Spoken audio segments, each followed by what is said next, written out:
Hi అండి, నమస్తే. నేను మీ వందన.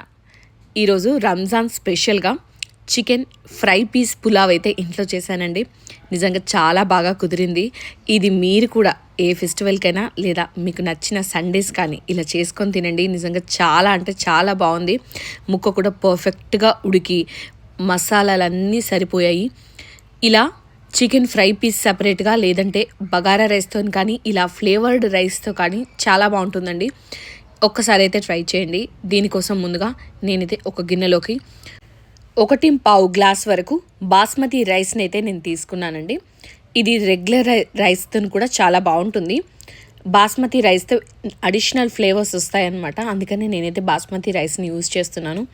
దీన్ని ఒక 2 సార్లు వాటర్తో బాగా కడిగిన తర్వాత మళ్ళీ వాటర్ వేసి 1 గంట పాటు నానబెట్టి పెట్టుకోండి.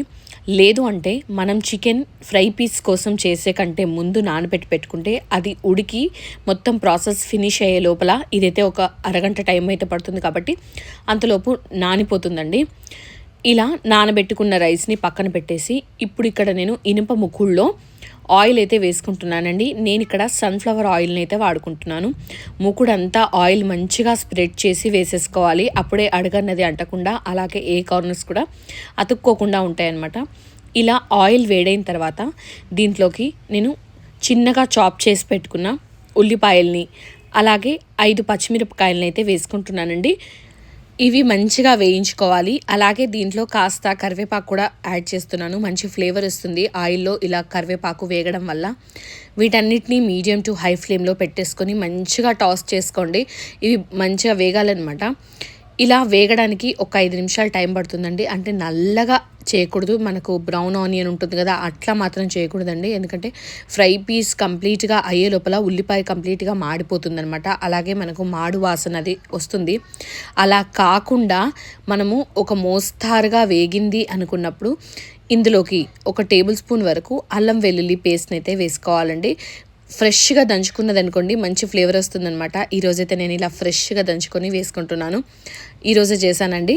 అలాగే ఇది మంచిగా వేగాలండి. ఆయిల్లో ఇది మంచిగా వేగేలాగా కలిపేసుకొని ఇది కలిపిన తర్వాత ఒక చిన్న స్పూన్ అంతా పసుపును కూడా యాడ్ చేసుకుంటున్నానండి. ఆ పసుపు కూడా ఇందులో వేసేసి పచ్చిదనం పోయేంత వరకు మంచిగా వేయించేసుకోవాలి. ఈ చికెన్ ఫ్రై పీస్ పులావ్ కోసం నేనైతే ఒక 1/2 kg చికెన్ని ముందుగా శుభ్రం చేసి పెట్టుకున్నానండి. ఆ చికెన్ని కూడా ఇందులో అయితే వేసేసుకోవాలి. ఇందులో బోన్ లెస్ కాకుండా ఇలా విత్ బోన్స్ ఉన్నదైతేనే చాలా బాగుంటుందండి ఈ పులావ్కి.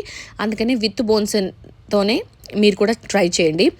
ఇలా అంతా మంచిగా వేగించుకోవాలండి. ఇదంతా వేగేటప్పుడు 1 టేబుల్ స్పూన్ వరకు నేనైతే ఇక్కడ ఉప్పుని యాడ్ చేసుకుంటున్నాను. ఉప్పు వేసి దీన్ని మీడియం టు హై ఫ్లేమ్లో పెట్టి కాసేపు టాస్ చేసిన తర్వాత మళ్ళీ మూత పెట్టి ఉడకనిచ్చండి. మూత పెట్టి ఉడికిస్తే ఇందులో అయితే వాటర్ ఫామ్ అవుతాయి కదా, ఆ ఫామ్ అయిన వాటర్తో అది ఒక మంచిగా ఉడుకుతుందనమాట. ఆ వాటర్ అంతా ఇంకిపోయి అక్కడ నూనెలాగా వస్తుంది అనుకున్నప్పుడు ఒక చిన్న గ్లాస్తో వాటర్ని మీరు యాడ్ చేయండి. ఎందుకంటే ముక్క మంచిగా సాఫ్ట్గా ఉంది అంటేనే మనము తినగలుగుతాం అన్నమాట బిర్యానీలో. ఒకవేళ ముక్క హార్డ్గా ఉంటే మాత్రం తినలేము. పిల్లలు తినడానికైతే ఇంకా ఇబ్బందిగా ఉంటుంది. అందుకని ఇక్కడ మనం వాటర్ వేసి కాసేపు ఉడికించుకున్న తర్వాత మంచిగా ముక్క సాఫ్ట్ అవుతుందండి. అప్పుడు మళ్ళీ హై ఫ్లేమ్లో ఒక 5 నిమిషాలు టాస్ చేసిన తర్వాత నేను 1 కప్పు వరకు పెరుగునైతే యాడ్ చేసుకుంటున్నానండి. ఈ పెరుగుతో పాటుగా చికెన్ వేగితే చికెన్ మంచి టేస్ట్ వస్తుందండి. ఇందులో ఆల్రెడీ ఉప్పు కూడా వేసాం చికెన్కి, కాబట్టి పెరుగు వేసి వేయించిన తర్వాత ఇలా అవుతుందండి. మంచి టేస్ట్ వస్తుందనమాట. ఇప్పుడు వీటికి సరిపడా మసాలాలు అయితే వేసుకుందాము. ఇక్కడ నేను 2 టేబుల్ స్పూన్ల కారాన్ని అయితే వేసుకుంటున్నానండి. కారం వేసి ఒక 2 మినిట్స్ అలా వేయించేసుకోండి. మంచిగా మిక్స్ చేసి రంగు చూసారు ఎంత బాగుంది అని. మనం ఇంట్లో పట్టించుకున్నది అనమాట, ఇంట్లో కూర కారం. ఇది వేసేసి 5 మినిట్స్ ఇలా మంచిగా వేయించుకోండి. రంగు మారుతుంది. లాస్ట్ వరకు కూడా ఇది మంచిగా వేగే కొద్దీ ఇంకా రంగు చేంజ్ అవుతుందన్నమాట. ఇప్పుడు దీంట్లోకి 1 టేబుల్ స్పూన్ నర వరకు ధనియాల పొడిని అలాగే ఒక 1/2 టేబుల్ స్పూన్ వరకు జీలకర్ర పొడిని కూడా వేసుకోవాలండి. వేసి మంచిగా వేయించేసుకోండి. జీరా పౌడర్ ఇలా బిర్యానీలో కానీ లేదంటే మసాలా కర్రీస్లో కానీ కంపల్సరీ వేసుకోవాలండి. అసిడిటీ అన్నది ఫామ్ అవుతుందన్నమాట మసాలాస్ ఎక్కువగా ఉంటే కనుక. అందుకని కంపల్సరీ వేసేసుకొని ఇలా అంతా టాస్ చేసుకున్న తర్వాత ఇక్కడ నేను ఒక 2 టేబుల్ స్పూన్ల నెయ్యిని వేసుకుంటున్నానండి. ఇది అడిషనల్ ఫ్లేవర్, అలాగే చికెన్ ముక్క కూడా పర్ఫెక్ట్గా వేగిపోతుంది ఈ నెయ్యి వేయడం వల్ల. వేసి ఇంకొక 5 నిమిషాలు దీన్ని బాగా వేయించుకోవాలండి. వేగేటప్పుడు చూసారా, ఆయిల్ కరెక్ట్గా వేగింది అంటేనే ఇలా బయటకు వస్తుందన్నమాట. ఇలా బయటకు వస్తుంది అని అంటే ముక్క పర్ఫెక్ట్గా వేగి కుక్ అయింది అని అర్థం. అప్పుడు దీన్ని ఇంకొక 5 నిమిషాలు ఇలాగే కలిపేసుకుంటే బాగుంటుంది. అలాగే ఒక పావు టేబుల్ స్పూన్ వరకు నేను గరం మసాలాను వేసుకున్నానండి. ఘాటు మీరు తినగలిగితే 1/2 టేబుల్ స్పూన్ వేసుకోండి. మేము పిల్లలతో పాటుగా తింటాం కాబట్టి పిల్లలకు సరిపడా వేసుకుంటున్నాను. అలాగే ఒక పావు టేబుల్ స్పూన్ మిరియాల పొడిని కూడా యాడ్ చేసుకుంటున్నానండి.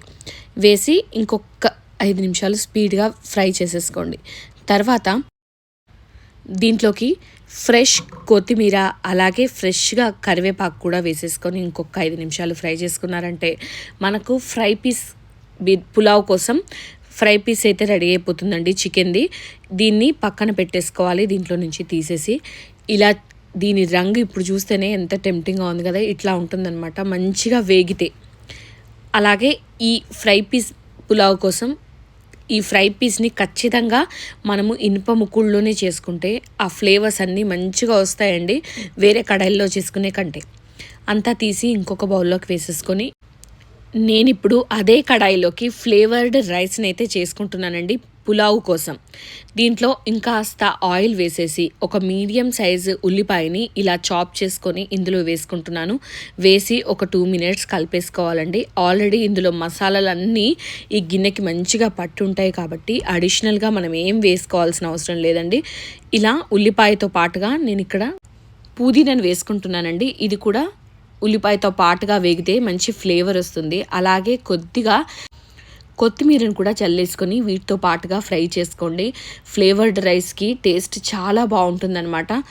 ఇదంతా మూత పెట్టి మంచిగా లో ఫ్లేమ్లో ఫ్రై చేసుకోండి. ఎందుకంటే ఆల్రెడీ మసాలాలన్నీ ముకుడికి పట్టున్నాయి కాబట్టి ఒకవేళ మనం హై ఫ్లేమ్ పెట్టేస్తే మాడు వాసన వచ్చేస్తుందనమాట. అలా కాకుండా ఉండడానికి ఇలా లో ఫ్లేమ్లో పెట్టి స్టవ్ని వేయించుకుంటూ ఉండండి. చూసారా, లో ఫ్లేమ్లో పెట్టి వేయించడం వల్ల ఎంత బాగా ఇలా వేగింది అని.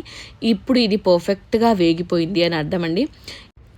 ఇప్పుడు దీంట్లోకి మనం నానబెట్టి పెట్టుకున్న 1.5 గ్లాస్ బియ్యానికి డబుల్ అమౌంట్లో వాటర్ అయితే వేసుకోవాలండి. నేను ఇక్కడ 2.5 గ్లాసుల వాటర్ని అయితే ఇక్కడ యాడ్ చేసుకుంటున్నానండి. ఈ వాటర్ వేసిన తర్వాత కొద్దిగా సాల్ట్ అయితే వేసుకోవాలండి. సాల్ట్ ఇక్కడ వేయకపోతే టేస్ట్ సప్పగా ఉంటుందండి. ఎందుకంటే మనం వేసిన సాల్ట్ అనేది అక్కడ చికెన్కి సరిపడా వేసుకున్నాం అనమాట.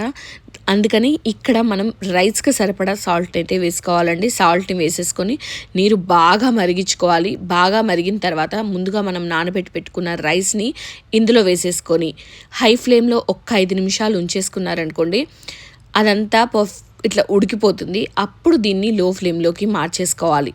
లో ఫ్లేమ్లోకి మూత పెట్టి ఉడికించుకోండి. అప్పుడు రైస్ అంతా ఈవెన్గా కుక్ అవుతుందన్నమాట. ఇక్కడ నేను రైస్ ఉడికించుకునేటప్పుడే నేతిలో క్యాష్యూ నట్స్ని కూడా వేయించి పెట్టుకున్నానండి. ఇక్కడ మధ్య మధ్యలో నేను కలుపుతున్నాను. ఎందుకు అంటే ఇక్కడ ఫ్లేవర్స్ అన్నీ ఈక్వల్గా రైస్కి అంతటికి రావడానికి మాత్రమే అండి.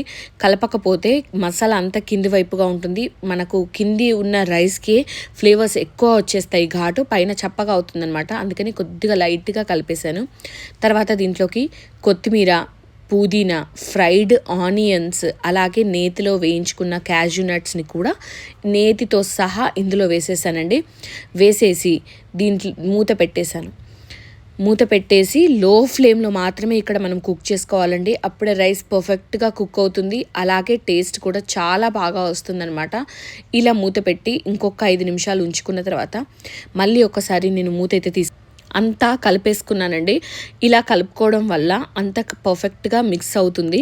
కానీ స్పీడ్గా కలపకూడదు, జాగ్రత్తగా కలపాలి. అప్పుడే రైస్ అనేది విరగకుండా వస్తుందన్నమాట.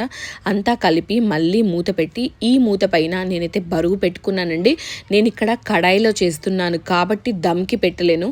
అందుకని చెప్పి నేను ఇలా బరువు పెట్టాను. అప్పుడు బరువు పెడితే కరెక్ట్గా ఉమ్మగిలుతుందనమాట. తర్వాత స్టవ్ ఆపేసి ఒక 15 నిమిషాలు అలాగే వదిలిపెట్టండి కదపకుండా. తర్వాత 15 నిమిషాల తర్వాత చూసారా ఎంత బాగా వచ్చింది అని.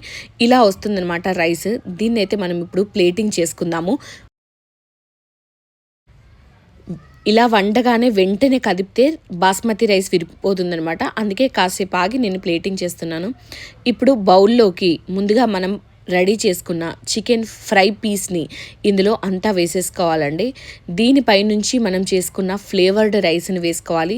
మీకు ఇక్కడ ఫ్లేవర్డ్ రైస్ వద్దు అనుకుంటే మీరు ఇక్కడ దీంట్లోకి రెగ్యులర్ బాస్మతి రైస్తో చేసిన బగారా రైస్ని ఇక్కడ వాడుకోవచ్చండి.